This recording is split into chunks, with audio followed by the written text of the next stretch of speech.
Salut à tous, aujourd'hui un morceau des Beatles, voilà.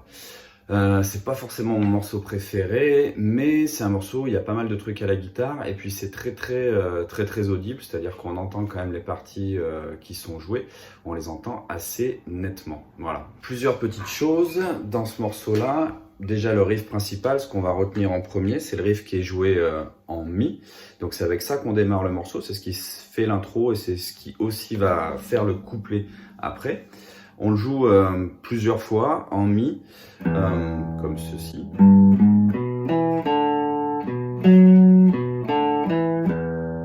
Ce qui est important pour la structure, pour se caler, c'est de bien entendre à quel moment on a le couplet qui démarre. Et à partir du moment où le chant démarre, le riff est joué 2 fois en Mi, 1 fois en La, c'est-à-dire qu'on va se décaler, on va changer de corde et on va rejouer exactement la même chose.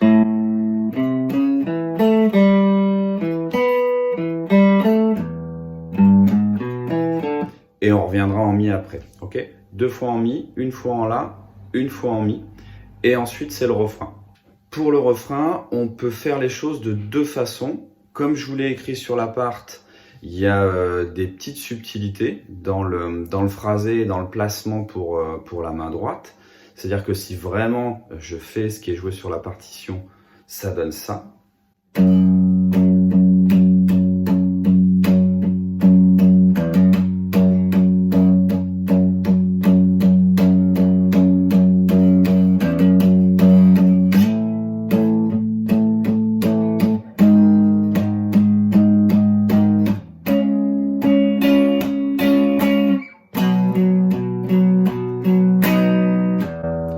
Et je reviens après sur le riff principal. Sauf que les petites fioritures rythmiques qui sont jouées sont peut-être pas essentielles à la vie du morceau. Voilà. Si vous n'êtes pas très à l'aise avec le premier plan que je fais en Fa dièse, là, qui est de faire le hammer-on avec l'index, c'est-à-dire de jouer 1, 2, 3, 4, 1, 2, 3, 4, 1, 2, 3, 4, 1, 2, 3, 4. C'est-à-dire d'intégrer ça sur le 3e temps. La 2e mesure, voilà, si vous n'êtes pas très à l'aise avec ça, bah, ne le faites pas. Voilà, c'est pas indispensable au morceau, c'est simplement un petit truc qu'on va pouvoir rajouter pour lui donner un peu de vie. Pareil, vous regardez que j'attaque tout vers le bas, c'est joué de façon assez tendue sur le début du refrain, et puis après sur les 2 derniers accords que sont Do dièse et puis Si, c'est joué en alterné pour donner quelque chose d'un petit peu plus large, d'un petit peu plus, voilà, où ça respire un peu plus et où c'est moins tendu. C'est pas essentiel non plus à la vie du morceau, et on pourrait très bien jouer ces 2 accords-là en accord de quinte, comme ceci.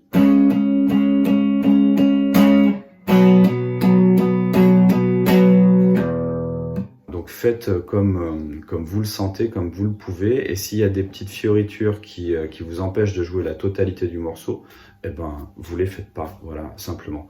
Ce qui est toujours important quand on travaille un morceau en entier, bah c'est compris dans le titre, c'est de le travailler en entier pour avoir une idée de la dynamique du truc, voilà, c'est-à-dire tout ce que je joue à la guitare par rapport au chant, par rapport à la batterie, par rapport à toutes les interactions qui peuvent y avoir entre les différents instruments qu'on a dans le morceau. On passe au pont.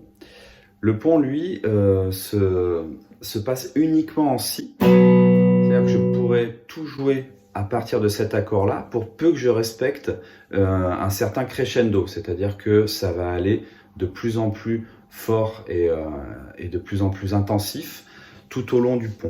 On a plusieurs choses dans le pont donc qui vont être jouées de façon crescendo. On va retrouver le riff qu'on joue en Mi, sauf qu'ici, il est joué en Si. C'est donc beaucoup plus compliqué à jouer au niveau des doigtés, à la rapidité demandée par le morceau. C'est-à-dire qu'on va avoir cette nouvelle tonique-là. Et pour retrouver les bons doigtés, il va falloir que je fasse un démanché tout de suite et que j'aille chercher cette note-là avec le majeur. Attention, je vous vois venir, vous allez vous ruer et faire ça avec l'index, ça ne marchera pas. Ça ne marchera pas pour la suite. Il faut que ce soit l'index ici. Ensuite, je place mon index à la 4e case et pour la 5e case, c'est mon majeur. Ok, ce qui me permet d'enchaîner ça. L'autre petit truc un peu compliqué, c'est le démanché qui suit tout de suite pour aller retrouver le La ici. et avoir les notes suivantes qui viennent sous les doigts. Voilà, je le fais en entier.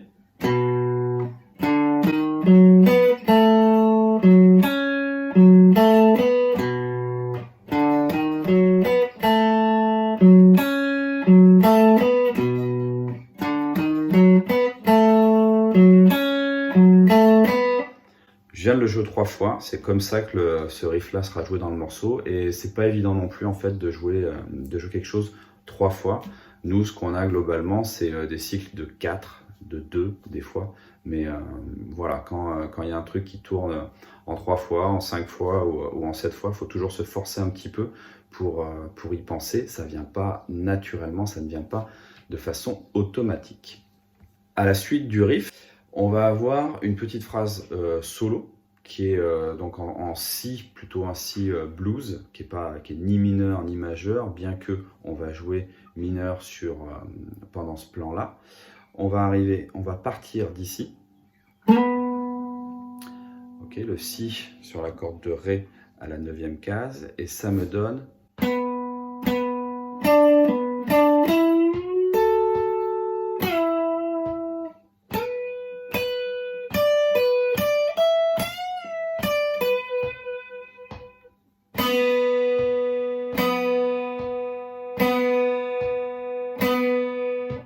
ça embraye tout de suite après sur le riff en mi. Plusieurs choses, on a un premier plan ici assez classique.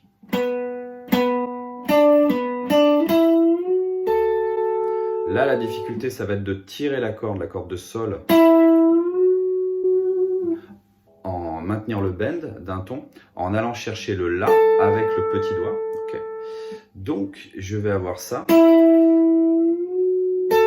Et vous voyez ce que je fais, c'est-à-dire que j'anticipe, j'ai mon petit doigt qui est placé avant. Ça va être un peu compliqué. Je vais placer tout, et le 3e doigt et le 4e doigt à ce moment-là, et je vais tirer avec mon 3e doigt, mon majeur et mon index en soutien. D'accord ? Je refais.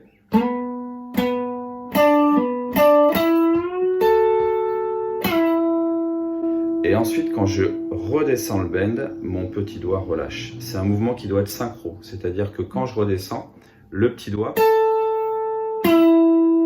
s'enlève, histoire d'avoir quelque chose de net dans ce qu'on entend au niveau des notes, que les deux notes ne résonnent pas ensemble pour le coup, sinon ça brouille un petit peu les pistes, le morceau étant assez rapide.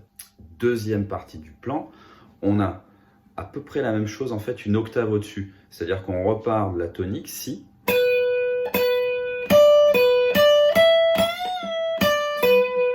Et même si c'est dans les aigus, c'est jamais évident de tirer les cordes comme ça sur la corde de mi aigu. C'est quand même beaucoup plus simple en termes de lisibilité, puisqu'on joue les notes une par une, il n'y a pas d'histoire de résonance de notes par rapport à une autre. Troisième partie du plan, on a un unisson. Quelque chose de tout bête mais qui permet de venir grossir en fait la fin du morceau. Plutôt que de jouer une seule note, le si, ici, je vais venir doubler cette note là avec la corde à vide, donc la même note mais pas le même son puisque c'est une corde à vide, et donc vous entendez que celle-là n'aura pas le même son que celle-là. C'est bien la même note mais c'est pas le même son. Du coup, de jouer les deux en même temps, ça me permet d'épaissir un petit peu plus la fin de mon solo.